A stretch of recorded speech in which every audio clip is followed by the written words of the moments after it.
memberikan taufik kita bisa ibadah. Banyak yang tidak mengenal Islam, tapi banyak juga yang Islam masih belum bisa ibadah, dan segala puji bagi Allah yang membimbing kita bisa ibadah di masjid, karena ada juga muslim yang sholat tapi sholatnya masih belum di masjid.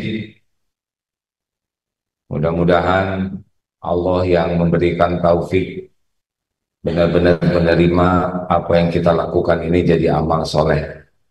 Amin ya rabbal alamin. Allahumma salli ala Sayyidina Muhammad wa ala alihi wa ashabihi ajma'in. Terima kasih selain kepada santri juga tetangga. Sekarang dengan izin Allah banyak yang hadir. Mana ibu-ibu tetangga? Masya Allah, terima kasih banyak sekali bapak-bapak. Alhamdulillah. Masjid ini memang takdir Allah besar masjidnya. Bisa dilihat ya kan? Jadi tidak ada yang kebetulan. Masjid ini bukan milik pesantren Darut Tauhid, bukan. Ini adalah milik Allah. Baitullah itu rumah Allah. Allah yang menakdirkan ada masjid di sini dan sudah tertulis di Lauh Mahfuz sebelum kita diciptakan akan ada pesantren Darut Tauhid di Serua, ada masjid ini, dan kita takdirnya saat ini adalah bagian dari yang bisa menikmati adanya masjid ini. Bapak Ibu, adik-adik sekalian, hidup ini hanya mampir. Kita sedang antri menunggu jemputan. Siapa yang jemput? Hah? Siapa coba mau? Malaikat maut. Ada tetangga kita yang udah meninggal belum, Pak? Kan? Sudah banyak kan? Ini tadi AA sebelum pergi ke sini, biasanya Mas Joko ikut nemenin ke masjid dari BSD sana.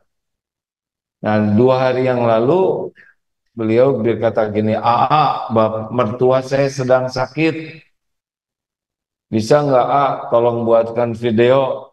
Buatkan video. Karena beliau sakitnya kronis. Barusan dapat kabar wafat. Innalillahi wa inna ilaihi rajiun. Allahumma gfir lahu warhamhu wa'afihi wa'fu anhu. Begitulah giliran hidup sebentar wafat. Yang enak, dalam hidup ini adalah orang yang hidupnya selalu ditunjuki oleh Allah, diberi petunjuk. Ini adik-adik yang di belakang ini yang tidak bisa lihat, silakan pindah. Nah. Santri yang tidak bisa lihat karena terhalang komputer, pindah. Dihitung sampai 3. 1, 2, katanya bilangan itu mempercepat gerakan. Ya, terima kasih. Jadi yang enak itu dalam hidup ini adalah ditunjuki. Di mana rezeki kita ditunjuki, namanya hidayah, petunjuk. Harus berkata apa, harus pergi kemana, harus memilih apa, kita harus bersikap seperti apa. Yang paling enak itu diberi petunjuk. Seperti sekarang kan ada Google Map, enak, cepat kita bisa ngambil keputusan. Nah, salah satu yang membuat orang diberi hidayah, diberi petunjuk adalah memakmurkan masjid. Surat At-Taubah ayat 18. A'udzubillahi minasyaitonirrajim.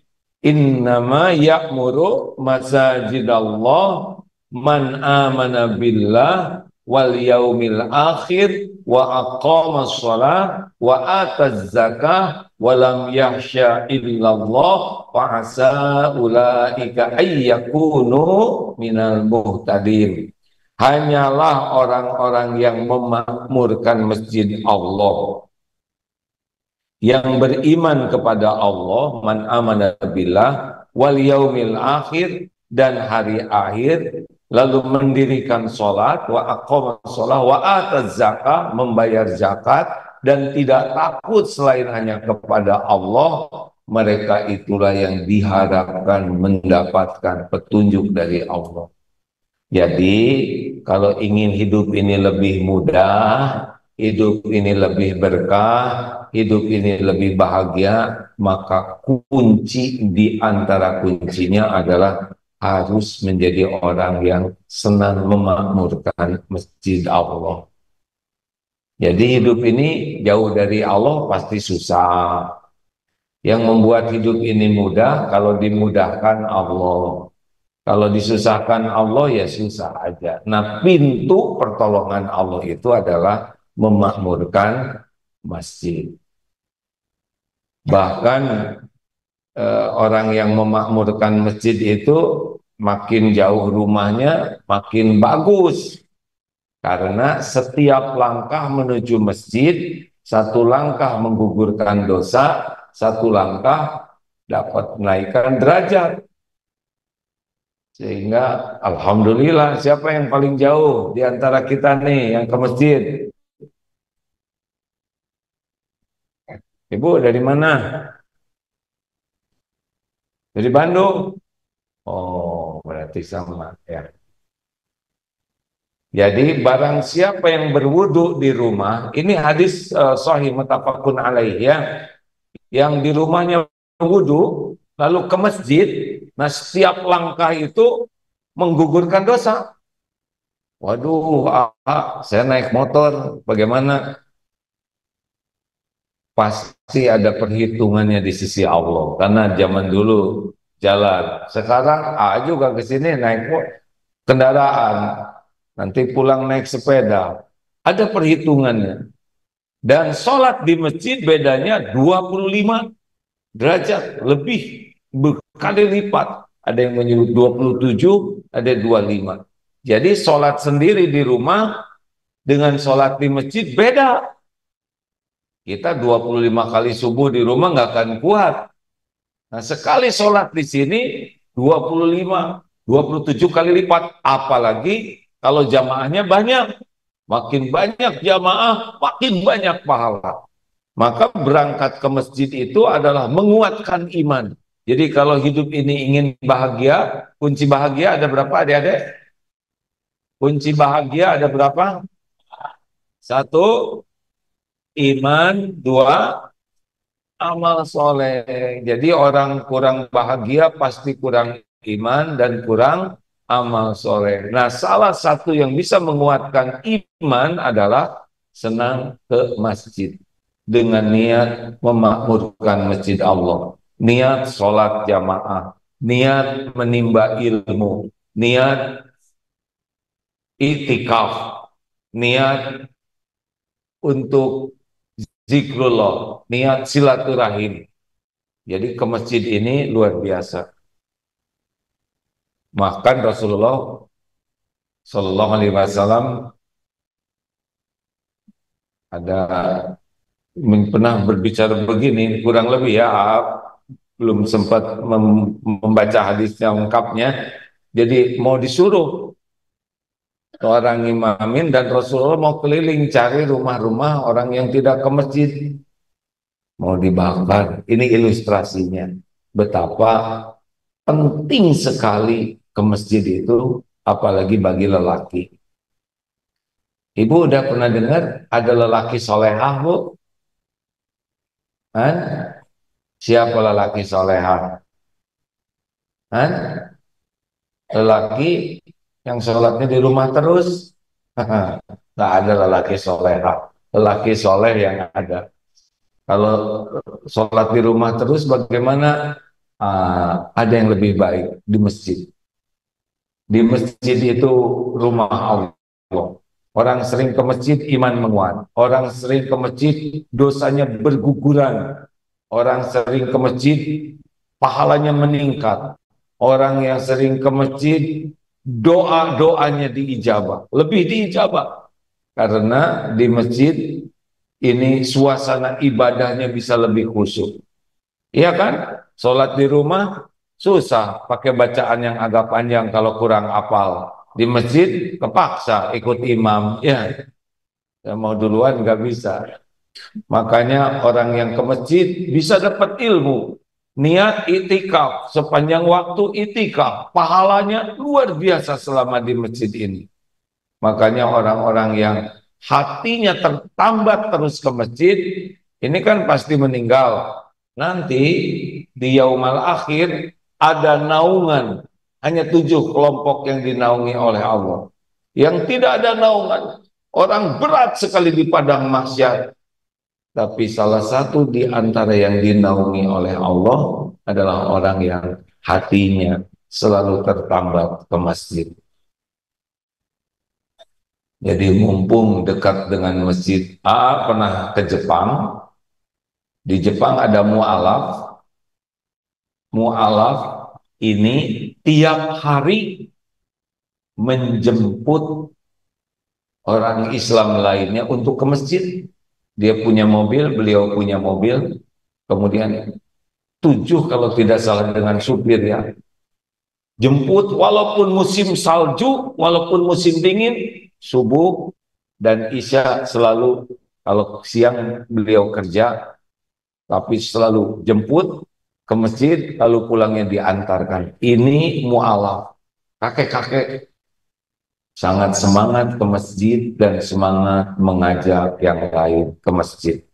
Oleh karena itu, adik-adik, bapak-bapak, ibu-ibu, kalau ingin hidup ini tenang, hidup ini bahagia, hidup ini selalu diberikan pertolongan Allah, ditunjukin, hidup ini ingin doanya diijabah, hidup ini ingin dosanya diampuni Allah, ingin iman semakin kuat, ingin akhlak semakin bagus, maka makmurkan masjid. Berwudu di rumah, pakai pakaian yang baik, yang terindahlah untuk menghadap Allah, berangkat ke masjid dengan niat, berangkat dari rumah doa dulu. Doanya bagaimana? Bismillahi tawakkaltu 'alallahi la haula wala quwwata illa billah. Usahakan sepanjang jalan berzikir. Aduh, gelap bagaimana? Gelap dan terang sama saja. Semuanya milik Allah. Baca ayat kursi saja kalau takut di jalan ya. Baca ayat kursi sambil zikir. Masuk ke masjid, kalau laki-laki cari saf yang paling utama. Sholat sunnah tahiyatul masjid 2 rakaat. Makanya yang bagus itu datang ke masjid sebelum azan. Kalau datangnya sebelum azan, kita bisa enak memilih tempat. Saf yang paling baik bagi lelaki, paling depan. Yang bagus bagi wanita, yang belakang. Memang begitulah aturannya ya, supaya lebih terjaga. Kemudian sholat sunnah 2 rakaat. Lalu mendengar adzan. Kalau mendengar adzan, jawab adzan itu. Jangan ngobrol, jangan sibuk buka-buka HP, jangan sibuk dengan perbuatan, karena menjawab azan ini amalan yang sangat utama. Kemudian selesai azan, doa sesudah azan adalah mustajab. Jadi kalau ingin dikabulkan doa, dengar azan, selesai azan, doa. Ini bisa dinikmati kalau kita lebih awal ke masjid. Kemudian sesudah dengar adzan, sholat sunnah 2 rakaat. Baik qobla subuh kalau subuh itu ya. Lalu sesudah itu apa? Tunggu dari adzan ke qomat dengan doa. Karena antara adzan dan qomat adalah saat diijabahnya doa. Enak sekali. Datang ke masjid lebih awal, sepanjang jalan dosa berguguran, pahala meningkat, masuk ke masjid bisa sholat. Jangan lupa juga niat itikaf. Niat itikaf jadi kalau masjid. Jadi satu amalan, satu amal tapi pahalanya macam-macam. Sholat jamaah, ngaji, zikir, cari ilmu, makanya niat itikaf. Tapi itikaf hanya boleh kalau dalam keadaan suci, ya. Maksudnya kalau batal wudhu lagi. Lalu apa yang utama sesudah itu?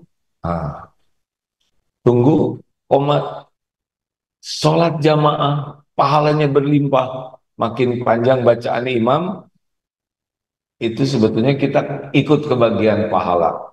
Sesudah sholat, nah kalau subuh, bagusnya, nah kalau tidak punya kewajiban yang lain, tunggu sampai syuruk. Nah ini ada yang perbedaan pendapat. Biasanya kalau sudah bunyi, tetet, sudah masuk syuruk. Nah, ada beda pendapat. Bunyi alarm matahari terbit itu sebetulnya waktunya matahari terbit. Nah, yang bagus sholat itu adalah 10 menit dilewatkan sesudah matahari terbit. Jangan pas matahari terbit. Nah, kita biasanya suka langsung sholat, ya. Nah, itu pendapat sebagian ulama yang memperhatikan bahwa waktu syuruk itu adalah sesudah matahari terbit, bukan ketika matahari terbit.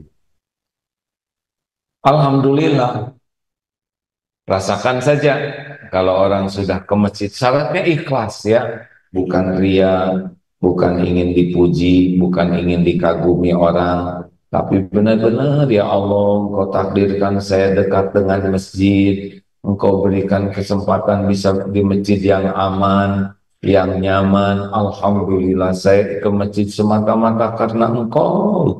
Semoga Engkau ridho, rasakan bedanya. Mudah-mudahan ini masjid yang dibuat sebesar ini makin lama makin penuh. Amin ya rabbal alamin. Khusus hari ini ada rezeki nih. Alhamdulillah. Ini mah bonus ya. Nanti di masjid-masjid Darut Tauhid juga begitu rencananya. Setiap sholat subuh akan ada jamuan. Hari ini bonusnya apa Ustaz? Sayuran. Jadi nanti selesai sholat, silahkan ambil sayuran secukupnya ya untuk masak. Ini sayuran dari mana? Hakikatnya dari Allah. Ada hamba Allah yang menitipkan rezekinya untuk menjamu para ahli masjid. Jadi ini mah tambahan ya. Jangan diniatkan untuk sayur, tetapi nanti apalagi ya mungkin nanti suatu saat kalau yang donaturnya ngasih atau beras ya, atau mungkin lama-lama umroh atau keranda oh nggak mau kalau keranda ya itu mah bonus ya. Insya Allah diharapkan nanti setiap masjid Darut Tauhid ada beberapa masjid ya, terutama untuk masyarakat santri mah nggak usah pengen ya. Santri kan udah dapat makan tiap hari di sini. Ini untuk para tetangga nanti dan boleh juga ini para jamaah yang senang. Sekarang ini semakin banyak para donatur orang-orang yang senang. Ya udah saya yang menjamu makan, saya yang menjamu ini. Alhamdulillah. Terus mau ngapain juga uang disimpan-simpan? Ya, yang jelas makin kita sedekahkan, nanti orang yang ke masjid bisa punya tambahan eh, makanan buat di rumah. Alhamdulillah. Bagus kan? Halo Bu, nanti suatu saat mungkin kita makan sama ayam, ya. Jadi ayamnya supaya awet nanti di sana, di depan, kita makan di sekelilingnya ya, begitulah. Maaf bergurau Bu. Nah, begitulah. Jadi Ustadz Mulyadi sudah siap ini?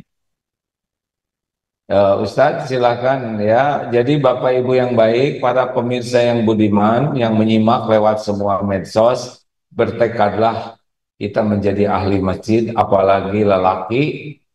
Ada yang jogging kuat, 10 kilometer lari kuat. Ada yang bersepeda 50 kilometer, 100 kilometer kuat. Ada yang pergi ke luar negeri kuat, ke kantor kuat, tapi ke masjid tidak kuat. Kenapa ya? Katanya ingin digotong oleh tetangga dan maunya tempatnya di depan imam. Siapa yang suka di depan imam? Siapa deh? Jenazah. Lelaki, ke masjid. Nggak boleh, adik-adik, sampai meninggal kita di masjid, ya. Nggak ada cerita lelaki jauh dari masjid. Kalau kita jauh dari masjid, mudah terjangkiti sifat munafik, mudah jadi pembohong, mudah meninggalkan amanah, mudah mengingkari janji, dan mudah bertengkar. Kalau rajin ke masjid, Allah akan menolong mengambil sifat-sifat munafik dari kita, asal ke masjidnya benar-benar ikhlas, ya. Lelaki semua ke masjid, jangan sampai menganggap remeh keutamaan ke masjid. Rasulullah SAW, para sahabat berlomba-lomba ke masjid. Mudah-mudahan suatu saat kita pun bisa meninggalnya di masjid. Seperti Mang Oded, wali kota Bandung, almarhum. Beliau meninggalnya hari Jumat, sedang sholat sunnah di masjid, menunggu waktu khutbah Jumat. Luar biasa. Ini nikmat besar bisa dijamu seperti ini. Mudah-mudahan ada hikmahnya. Ini Bapak Ibu yang baik. Mana Ustadz Mulyadi sudah masuk kan? Yasir? Amin. Oke, saya cek dulu ya. Nggak ada suara jawaban. Cek. Izin A belum bergabung. Sekali lagi terima kasih dan himbauan siap-siap kepada para jamaah yang dititipi rezeki akan di semua masjid Darut Tauhid nanti akan seperti ini. Darut Tauhid masjid di mana saja sih? Di Serua, di Jakarta, di Cipaku, kemudian di Batam, lalu di Eko Pesantren 1, Eko Pesantren 2, mana lagi? Ada di beberapa di Sumatera, lalu di Australia, di jalur Gaza, di Palestina, dan beberapa tempat yang maaf kalau belum sebutkan. Nanti akan dibiasakan setiap subuh khususnya disiapkan, dan mungkin ke depan kita akan menyiapkan tempat makan khusus ya Ustadz ya. Jadi jamaah yang ke masjid silahkan makan. Sekarang juga sudah ada rumah makan gratis, tapi tempatnya belum di sini. Di sini juga akan ada ya.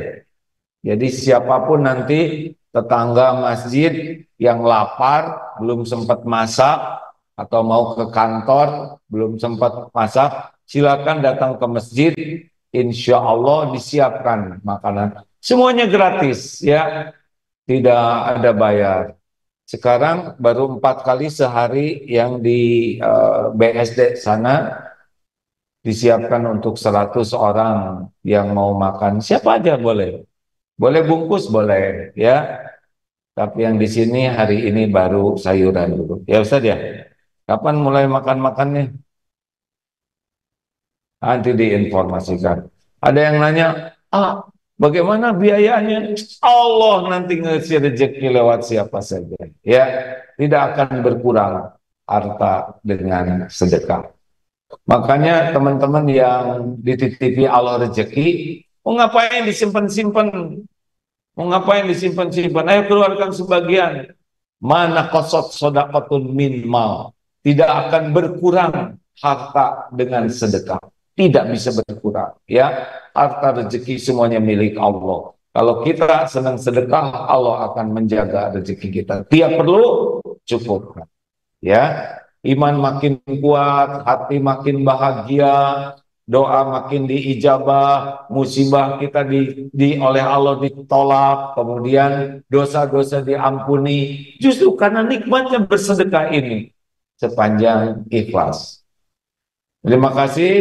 Demikian Bapak Ibu dari Pesantren Serua. Selebihnya Ustadz Mulyadi Al-Fadil akan melanjutkan acara ini. Tolong nanti bagi yang tertarik untuk menjadi hamba Allah yang menjamu tamu-tamu Allah di masjid, silakan nanti akan diberikan nomor telepon dan nomor rekeningnya ya, sehingga masjid menjadi tempat yang sangat dirindukan dan menjadi solusi bagi lingkungannya.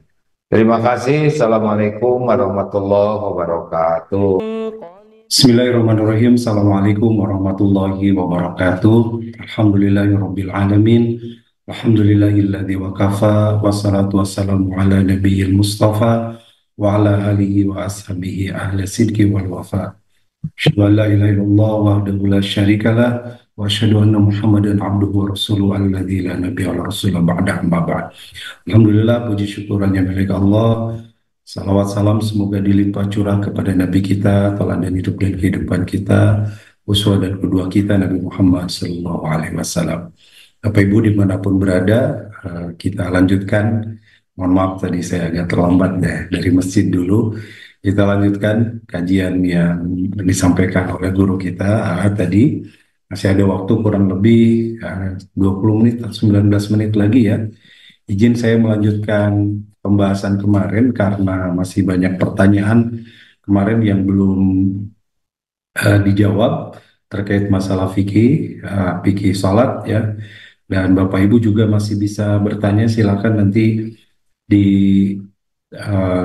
IG, di Facebook, di Zoom terkait dengan fikih salat. Kemarin kita sudah masuk kepada pembahasan tentang adzkaru ruku, ya, bacaan di dalam ruku.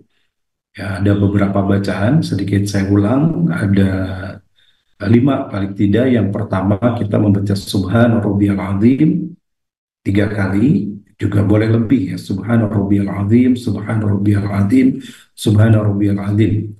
Atau ada beberapa riwayat lain yang disebutkan oleh Rasulullah atau dicontohkan oleh Rasulullah SAW, sebagaimana di dalam kitab Fiqh Sunnah ya, ada bacaan sebagaimana riwayat dari Ali bin Abi Thalib, Allahumma laka raka'tu wa bika amantu wa laka aslamtu anta rabbi khashi'a sam'i wa basari wa makhi wa adimi wa ma asqalat fihi qadami lillahi rabbil alamin.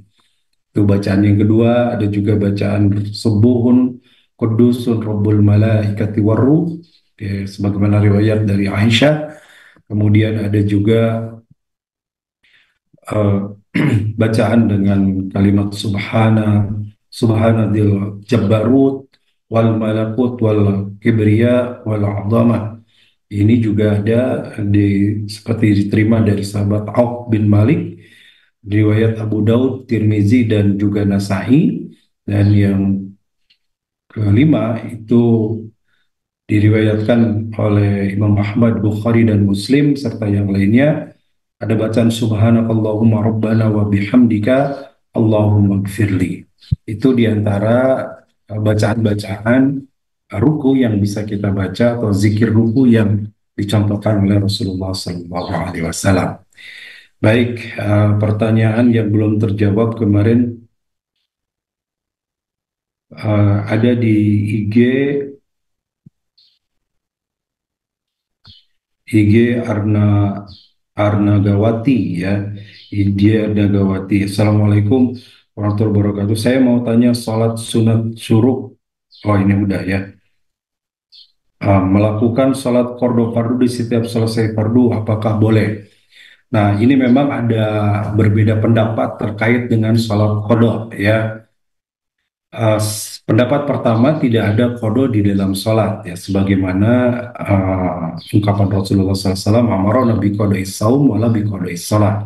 Kami perintahkan untuk mengqadho saum dan tidak mengqadho salat. Sehingga bagi orang yang pernah meninggalkan salat, Dan kita tidak tahu berapa jumlah yang pernah kita tinggalkan. Bahkan mungkin ada yang baru ingat sholat, sadar sholatnya sudah usia-usia senja, ya pada waktu muda, pada waktu remaja, tidak pernah melakukan sholat, ya selalu meninggalkan sholat. Bagaimana? Nah, pendapat pertama ini mengatakan dia tidak ada di kodok. Jadi caranya gimana? Melakukan taubat dengan taubatan nasuha, taubat dengan sungguh-sungguh, mohon ampun atas kelalaian, ketidaktahuan atau ketidaktaatan yang kita lakukan dulu, gitu ya. Dan perintahnya faat bisayyatal hasanata tamuha, menutupi keburukan yang pernah dilakukan dengan kebaikan. Artinya kemudian ditutupi dengan amal soleh berikutnya, yaitu dengan melakukan eh, dengan mengerjakan amal soleh berikutnya. Perbanyak amal sunnah, salatnya jangan ditinggalkan lagi, upayakan tepat waktu, juga biasakan di masjid. Itu akan membantu, akan menguatkan, akan menutupi dari amal yang telah. Begitu ya. Pendapat kedua ada yang mengatakan mengkodok dengan tujuan menutupi salat-salat yang ditinggalkan, tapi ini sekali lagi pendapatnya uh, kurang kuat setahu saya, karena juga ada syarat-syaratnya untuk mengkodo ini. Misalkan kodo itu kalau dia lupa, seperti misalkan ketiduran nih, atau lupa ya, karena kesibukan, biasa sholat tepat waktu gitu, kesibukan kelewat tuh, baru ingat hari besoknya, aduh kemarin saya lupa kelewatan asar, maka begitu ingat maka dia sholat. Nah, itu mengkodonya ya. Itu kodo itu seperti apa? Seperti halnya hadis yang Rasul mengatakan bahwa orang yang lupa maka sholat ketika dia ingat, orang yang tertidur maka dia sholat ketika dia bangun. Ya, alladzina yanamu idza staiqadha, orang yang tertidur apa dia bangun, dan orang yang lupa apabila dia ingat. Jadi itulah kodonya.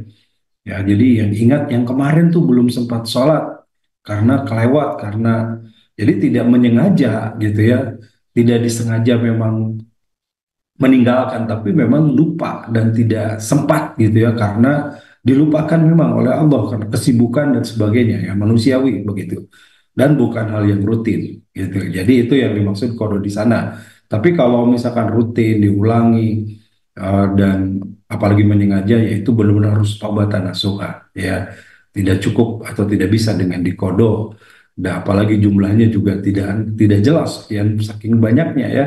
Sehari saja sholat 5 waktu, kalau misalkan sebulan, 2 bulan, setahun meninggalkan sholat, sudah berapa kali sholat yang ditinggalkannya. Nah, itu ya yang saya pahami demikian. Berikutnya,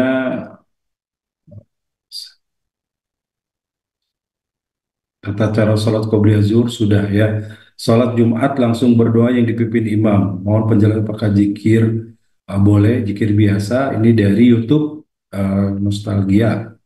Ya, jadi terkait sholat Jumat ini adalah pertama ya, sholat Jumat itu menjadi kewajiban bagi laki-laki saja. Wanita, bagaimana kalau kita sholat Jumat? Boleh, tidak dilarang, walaupun mungkin di kita tidak biasa ya, tidak lumrah gitu, jarang. Tapi kalau Bapak Ibu pergi haji, pergi umroh di Masjidil Haram, Masjid Nabawi, wanita boleh ikut sholat Jumat ya, sebagaimana yang dilakukan oleh laki-laki ya, silakan boleh sholat Jumat, namun tidak wajib sebagaimana laki-laki. Kalau wanita bagaimana, ya boleh sholat duhur saja gitu kalau tidak sholat Jumat. Lalu pertanyaan berikutnya, apakah langsung doa dipimpin oleh imam gitu ya, atau sendiri? Nah, terkait doa ba'da sholat ini, uh, hampir Rasulullah selalu mencontohkan untuk doa sendiri ya, walaupun tidak terlarang kalau mau doa sama-sama, silahkan ya, karena ini adalah aktivitas di luar sholat. Kalau sholat ada ketentuannya secara khusus, tetapi kalau setelah sholat kita bisa melakukan pilihan-pilihan. Ya, tapi kalau mencontoh kepada Rasulullah, Rasulullah menganjurkan kita setelah salam itu beristighfar, lalu kemudian berzikir dengan membaca tasbih, tahmid, tahlil, kemudian juga membaca la ilaha illallah, lalu membaca doa, gitu ya. Nah, kenapa dianjurkan doa masing-masing? Karena setiap kita kebutuhannya berbeda kepada Allah. Ada yang mungkin membutuhkan sangat sekali ingin rizki sehingga minta rizki dengan sungguh-sungguh.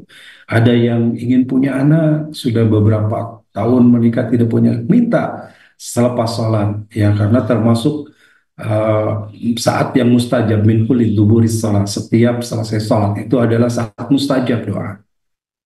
Atau misalkan minta jodoh dan sebagainya begitu ya, itu bagian dari yang bisa kita mintakan secara khusus kepada Allah.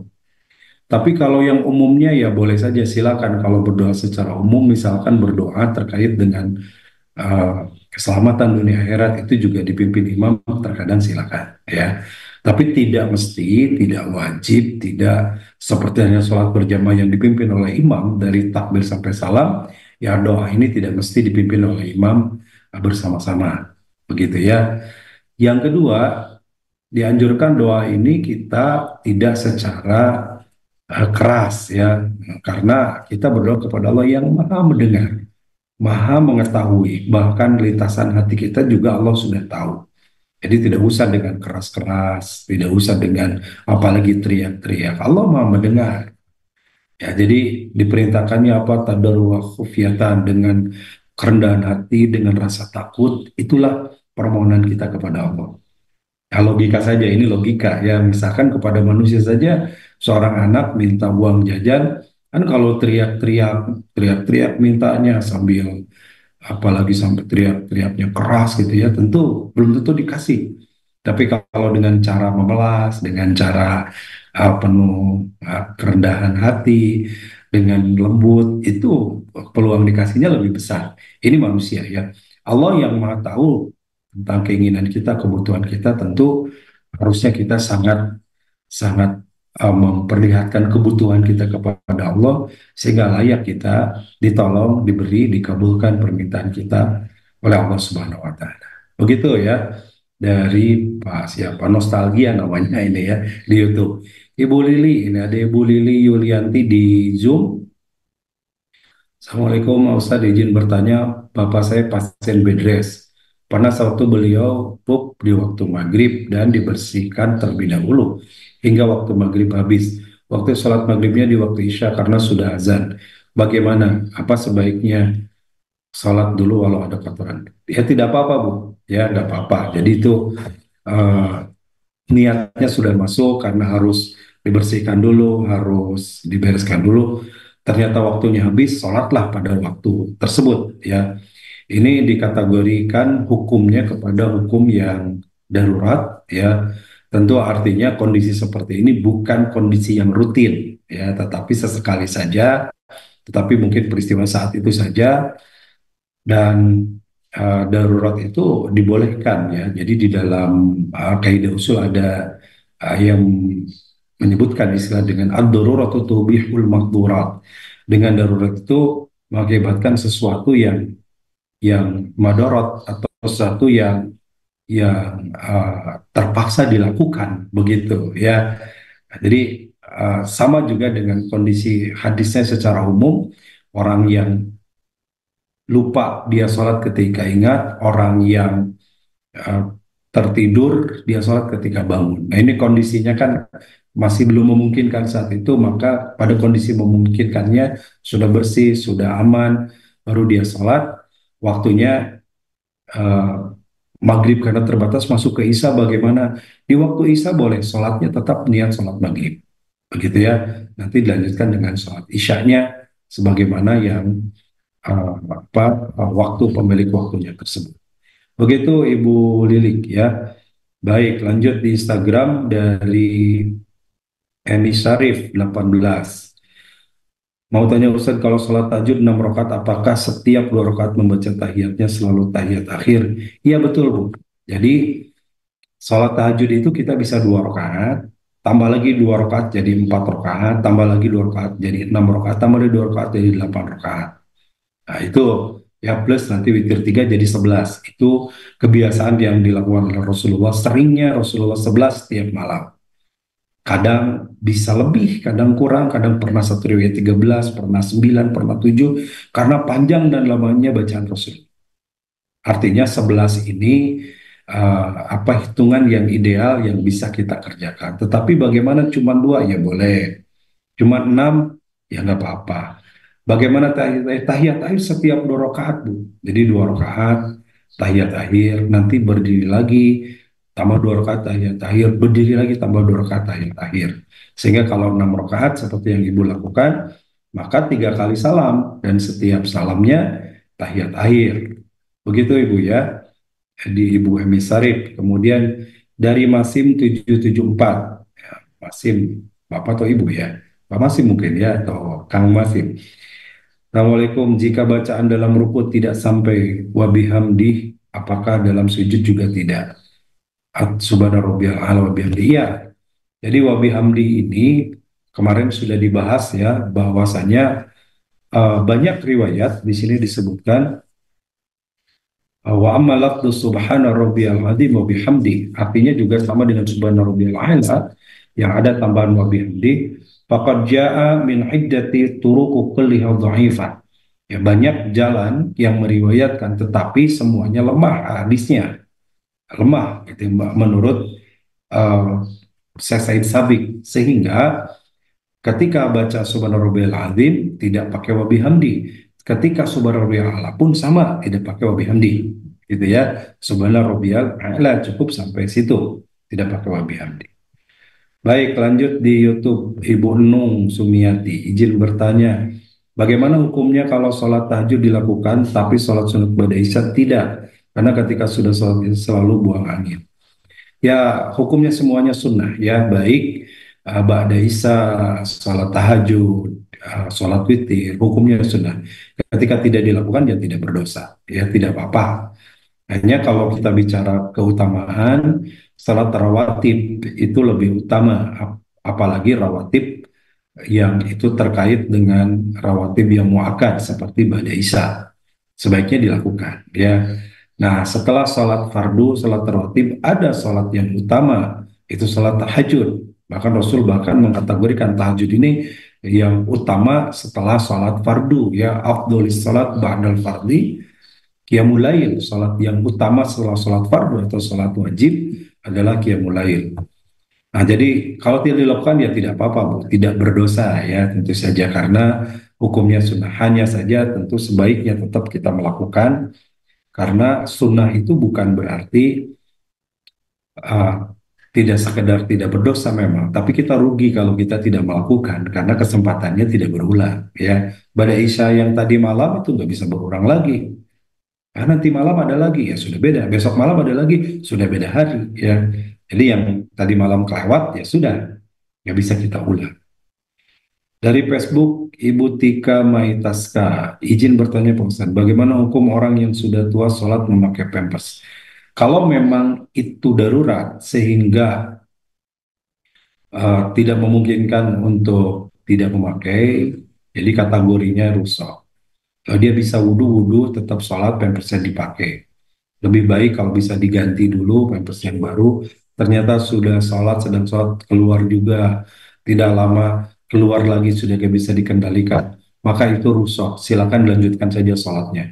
Gak usah kemudian setiap keluar ganti, setiap keluar ganti, nanti nggak beres-beres sholatnya. Ya, jadi silakan disesuaikan. Kalau memang itu sangat tidak memungkinkan untuk mengganti dengan yang bersih dan harus memang memakai terus karena kondisinya sudah sangat uzur, darurat, maka tidak masalah. Lanjutkan saja sholatnya, insya Allah Allah Maha tahu, dan lakukan sebagaimana sunnah yang sholat yang dilakukan. Baik, kemudian terakhir ya dari Instagram, mohon maaf masih ada pertanyaan yang mungkin belum terjawab. Dari Kang El Gibran, Assalamualaikum warahmatullahi wabarakatuh. Jika imam dan jamaah lupa surat Al-Fatihah saat rakaat kedua hingga akhir sholat, apakah sholatnya sah atau harus mengulang?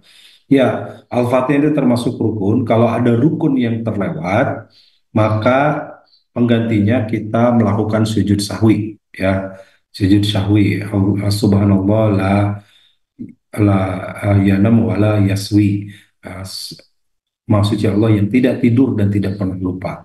Kalau lupa, maka ada sujud sahwi. Kapan sujud sahwi dilakukan?